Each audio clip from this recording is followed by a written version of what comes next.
Today, we're going to make Linux look good using Conky.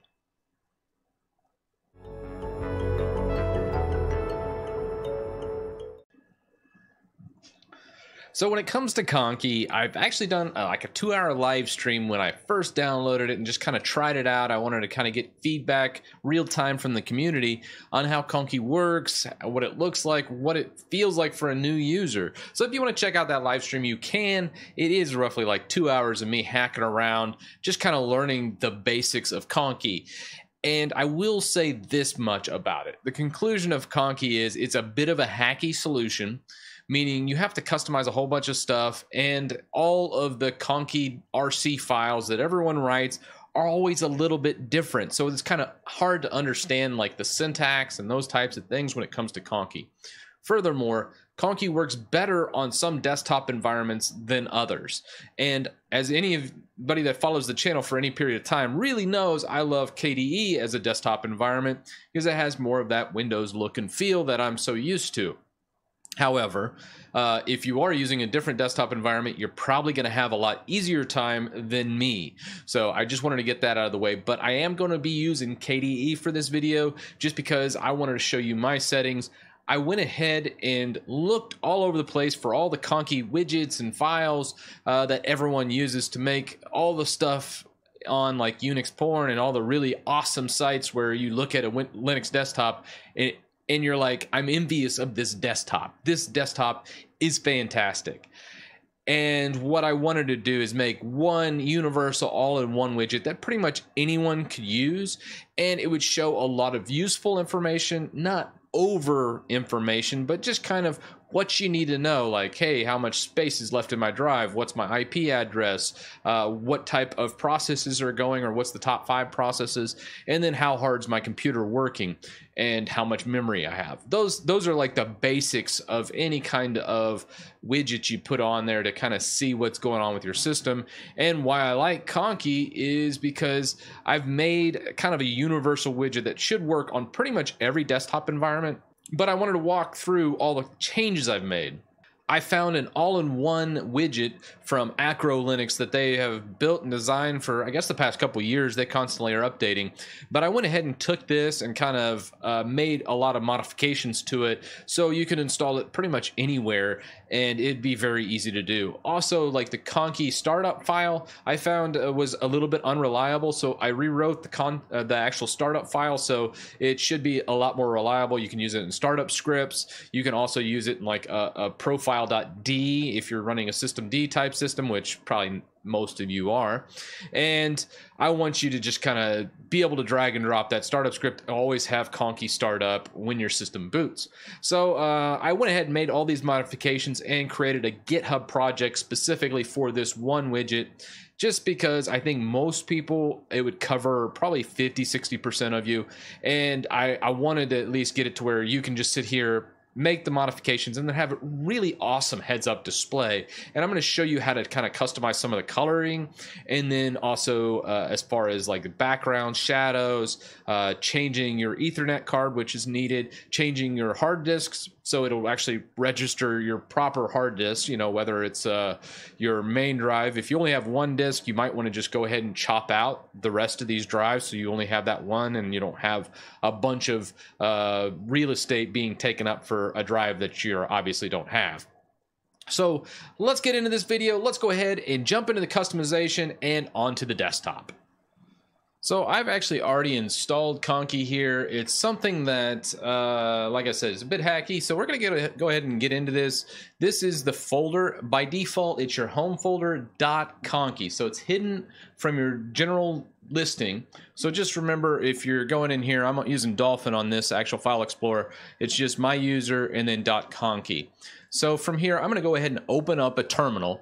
And we're going to get into downloading this project to kind of give you a jump start on Conky.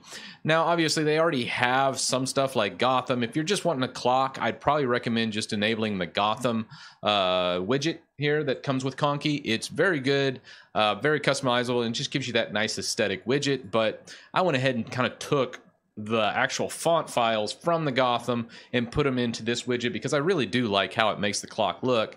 But let's get into downloading this file. We're going to go ahead and drop into our terminal here, and then we're just going to do a git. The GitHub project, it's Titus-Conky, and we're going to clone it right into our .conky directory.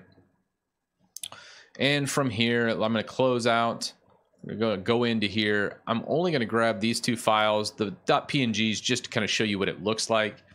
And it's actually changed a little bit since I made that, but let's paste those two files directly into here and overwrite. So first off, it's right here is the full path name, home titus.conky. Let's edit our startup file. Okay, so this is the default startup file. Now, obviously this matches from my inside computer to this computer, so I don't actually have to change anything, but you're gonna need to change this right here, and we already put this file in the root of the .conky directory. This will basically fix this startup script, so it'll launch your conky script that we're about to modify. So with that, let's go ahead and close out of this file, and we're gonna go right into the conky.rc file. Let's go ahead and blow this up a little bit. Okay, so for the actual conky file itself, this is using the Acro Linux all-in-one widget that they've made. Now, I went ahead and made a lot of edits to this, so we're going to go ahead and kind of go through how this works. Now, my modifications, changing like the time to more aesthetically pleasing font. I like the GE Inspira, other than the Roberto, which is more of a blocky look. So, you know, that's based on your needs. You can change the font to what you need. I changed the drives from 2 to 3 because my main machine actually has 4 or 5 drives in it, but I think 2 of them I don't care about, so I only wanted to monitor really 3 of them. And then I went and changed like one window type to be more for KDE compatibility, changing it from desktop to normal, which I'm going to go over that setting here in a second. And then I also have my Ethernet settings, which you have to change to what your actual network card is. So I'm going to be showing that. Modifying pink lines to like bright blue. I actually changed it to yellow in this one, but I'm going to show you where to change those. And then removing extra symbols and incorrect formatting in this conky RC file. Now, if we go through this, you'll see the first part, placement, all this you can actually change from middle right to say top right if you wanted to go there, or middle top if you wanted to go from there. You can see all these different types you can do just laid out here, and you can just take one of them and flip it up. So let's say we wanted to switch this to top right.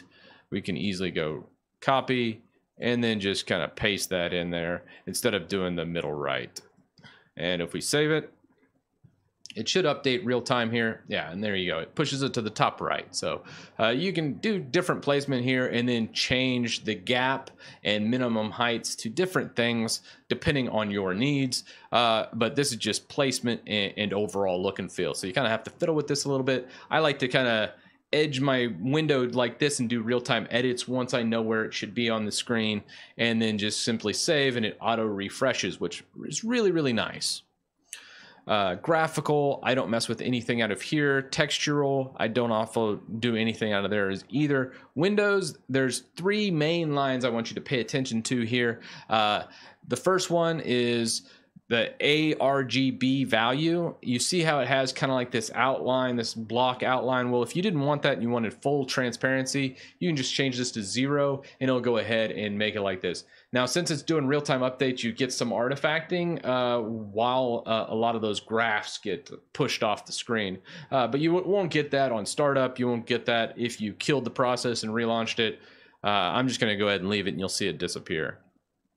Other things to note in here is transparency, leaving this for false or true. If you have any kind of images in a conky file, you need to make sure this is set to false, because transparencies will make the actual image that you put in this file transparent. Now, I don't have any images, so I could actually technically put this to true, but you know, if you did, make sure you leave it false. And then the type. Now, normal is almost required for KDE operating systems. I've tried every single one of these settings. I couldn't get anything to work if it wasn't on normal on KDE. So I set this to normal, and then by default, I think this was actually set to desktop. So if you're using GNOME or you're using XFCE or you're using anything else, you could probably use these other settings just fine. However, since KDE desktop environment, it doesn't play nice with Conky in a lot of ways, and that's how I kind of got it to deal and actually work properly. And then we have our colors. So this is where you would change many of the colors. The default one right here is basically all these little settings right here, where it actually pulls in all of these values will actually be the default value. Color 2 is actually the subtext, which is the CPU frequency, temp, history, top processes. All this is going to be the subtitle text. And then you have the titles, which is this memory, and the bar is almost like a RGB value between it and the clock. The clock is set to bright white. The titles right now are set to almost like a yellow. So you can change these values, just pull up like RGB color picker on Amazon, and you can go ahead and grab the hex color you want. So if you want to change it to like a bright green or like something like that, you can just grab this value, copy it, pull this up, and then go ahead and paste it into the titles here. So let's say we want to go from yellow to green. We can just paste that RGB value in and save it. And this should change our values. And look at that, it sure does. So then moving on from colors, you can kind of tinker with this. I did not see color 3, 4, 1, or any of these signal colors actually used in this script. However, you know, that's just kind of cool. I kind of just notated what they look like. So you can actually kind of put these as placeholders if you're flipping around between colors and you have certain RGBs you like or play nicer with your background. So let's go through the first part of the script, and I'm going to zoom out just a little bit so we don't have so much wrapping. Here's the first part. This is actually the clock. I actually changed the font right here. If you have a specific font that you want to change over here, you can just change it right here. And if you want to make this font bigger, let's say you're like, hey, I really need to know what time it is. You can go ahead and change this. Let's change it to a 50, just so you can kind of see it blow up a little more. A little more aesthetically pleasing with a bigger clock, but again, that's how you would change it. And then font, all this is pretty much default, but let's say you don't want to know your kernel or your uptime, you can just delete one of these lines. Here's like an NVIDIA driver deal. I don't have NVIDIA on this system just yet. I will in the future, and I'll probably add these back in, but they're just placeholders for now. But let's say you wanted to get rid of uptime, you could actually just go through this and delete this whole line right here. Likewise, when it comes to the CPU cores, this is something that a lot of people are actually going to have to modify. So on my interior system, I had to go up to 8 on this, and simply what I would do is just copy all of these, paste them, and then you see how it says CPU core 1, 2, 3, 4. I would just continue that lettering and go 5, 6, 7, 8. And then go CPU 1, 2, 3, 4, 5, 6, 7, 8, 5, 6, 7, 8 off of these two. So this would expand my core count, what you see over here, to 8 cores, because on my interior system I do have 8 cores. On this box I do not. And then coming down, let's get into the drive situation. So my thing on the drive is I would go ahead and pull up a terminal, and then I would just type df space -H for human readable, and kind of see what all I have on this system. I have 2 drives. SDA1 is the boot drive, and then SDA4 is the root, and I don't have anything else mounted on this system. But if you did have other drives, you would simply recalibrate them to that. So I know my root is mounted under the device SDA4. So let's go ahead and fix it and see what it is. So we'll go drives, root, FS system right here. This is where it is actually mounted. So we want the root obviously for the front side, which is fine. Size also needs to be changed as well. As you see it mirrored in the other drives on this section. And then we also need to change the actual device here. So we were using SDA4 instead of this NVMe drive. So let's go ahead and change that. So we're going to go SDA4. Oh, forgot the SDA. And then we'll go ahead and find it over here, and we're going to change it to SDA4. And we have one more. This was the read, and we need to do it on the right too. So let's go ahead and change that, SDA4 and SDA4. So now we've changed the read and write graph. We've redone that. We left the FS system used to the mount, but if you had other ones, you see like inside there, I have like a 256 NVMe mounted to that specific directory in my fstab. And that's how you'd get multiple drives in here. So for this, we don't need any of these extra drives because we just don't have anything else to mount. So let's go ahead and delete these, and we're gonna go ahead and save that. And now you see the actual drive is proper. I like to go ahead and kind of pull up just something to get the drive going. Let's go ahead and make a file copy, and you can see the IO right. Next up is our network. We need to switch out wherever it says EMP6S0, that's my network adapter inside. Here it is not that. So again, let's pull up terminal, and we're just gonna do IP space A, and we'll notice it's actually EMP30S0 for this one. So we're just gonna go EMP30, and actually we'll just do a replace for this guy because it's not anywhere else in the document. So we can just go replace with Control R, or you can go to the edit menu and hit replace. Find EMP6S0, and we're gonna replace it with EMP30S0. So we verify that's correct, replace all, and then we simply save. Now we see that our ETH is now working. We see the up and down, and we now have our IP address of this box. So we're pretty much all set here. Let's go ahead and kind of close this out. And we'll close this out. Now I'm gonna go ahead and close Conky and kill all Conky. We're gonna kill it, and then let's go ahead and launch Conky again, which actually that is in our .conky because we're directory, and we'll see it pulls up here. So that looks good. It looks like on pull up it did still have that artifacting, which is fine. Over time that won't actually show up. That's just something on the initial boot here. So with that, let's go ahead and break out of this, and we need to take that startup file. So if we go to .conky, do an ls, we'll see that conky-startup file. We need to run that on our startup. Probably the easiest way to have something start when you start it up is making a symbolic link to your profiles directory in etc. So if we go to etc profile.d, you can see all these other scripts. This is what runs when you start up. So we're going to go ahead and do ln-s for symbolic, and we're going to go call our home Titus.conky /conky-startup.sh, and we're going to name that in this directory conky.sh. And we did not do it as sudo, which you can't do. So now if we do an ls, we should see our conky in here, which is right there. We should see our little symbolic link. So this little hack will be able to start up our conky on our reboot. So with that, let's go ahead and reboot. And anytime I do an edit to a script or something like that, I go ahead and launch it into a restart just to see how it affects the system on startup. Because if the worst thing is when you do something like this and then you get going on a different project and then you reboot your PC like a week from now and you have problems, that just sucks. So I don't like doing that. So let's go ahead and restart our PC and see what we get.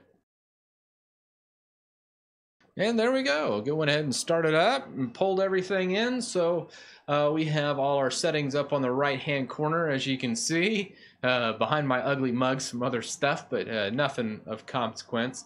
And that's how you would basically modify a Conky file, get it to run on startup, and you can kind of tinker with a lot of these things. I highly recommend checking out some of the links within that help file. The person that made it from Acro Linux did a great job with its documentation, so you can actually add other variables. Like I went ahead and added like the IP address as an addition based on what he did, and then just put it all in here. So that's the basics of Conky. I like keeping it all in one file just because all the files are designed differently in Conky. Like I said, it's a bit of a hacky situation or a hacky solution, and I find just doing it in one file, kind of having it all in one is great. You can add other stuff and kind of tinker around. It's really addictive because of how you set everything up and how much customization you have. It's really quite powerful once you understand it a little bit better. But I wanted to just make this file because I think anybody could take this video, change those variables, which I talked about in this one, and get a good look or a good panel like I have right here on my system. Now, obviously, I need to go back and change that green, which I'm about to do right now. So there you have it. That is the full customization of Conky on Linux. This is using KDE Spin. This is actually on Arch right here is what I did the customizations on. However, I created this file and actually learned most of this on my Debian system inside. So that's kind of where I did it. I went ahead and kind of put it on both systems just to see how they'd run. Both ran just fine. Obviously, before doing anything here, install Conky. So whatever distribution you're running, just, apt install Conky, or if you're on Arch, it'd be pacman-s Conky. So very important to note when doing these modifications. But other than that, this will get you going. Everything is really sweet looking. I absolutely love how this looks on my desktop. I will be leaving this as a permanent addition, so you'll definitely be seeing it in all the future videos. And when people in the comments going, hey, how did you do that? I can just refer back to this video. But a special shout out to all my patrons. Without you, I couldn't make videos like this one. And I'll see you in the next one.